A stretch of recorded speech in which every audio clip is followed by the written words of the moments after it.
Okay, steps 5 and 6 are asking you to create a new table. So we will go to create. We're always going to use table design to create our new tables. It looks like our table has 3 fields. The first field is state name. And the data type is short text. And I'm just going to use my tab key to go down to the next one. State abbreviation, short text, and capital.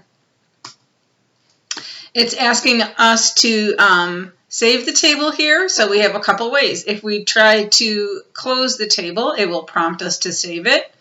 If we use the floppy disk icon, that's a saving, so I'll click up here, and the table name is going to be states.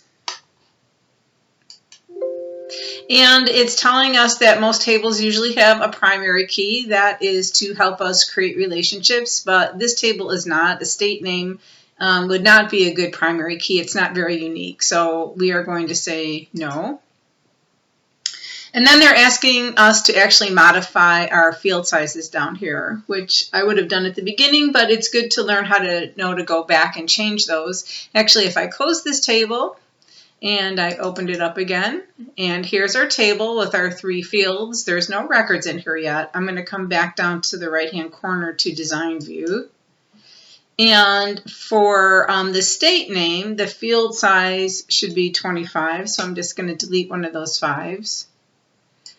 For the state abbreviation, the field size is going to be 2 because all state abbreviations are just 2 letters. So we only need 2 characters. This will also help make sure that people don't insert 3 letters. So one of those good reasons why we change our field sizes. And then for the capital, we'll also use 25 characters. The directions also mention having you put in a manual input mask for the state abbreviation. The 2 L's would make the user only put in text characters as opposed to numbers. The 2 semicolons are placeholders, and the asterisks are what would show up. 2 asterisks would show up in the field when the abbreviation was not entered. So that's a little advanced and probably too much information at this time. I think that I'm going to click up here on the state abbreviation. Just changing the field size to 2 is good enough right now. So don't worry too much about step B for number 6. And then they also want us to change this field name to this.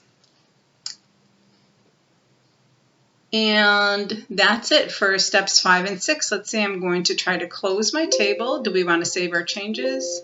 Yes. And here we can see it's giving us a message, and I believe this message is because you cannot add a period here. So make sure that you do not include the period after the word abbrev. Let's try that again. Close, save, and we're all good to go. So as you can see, Access is very particular.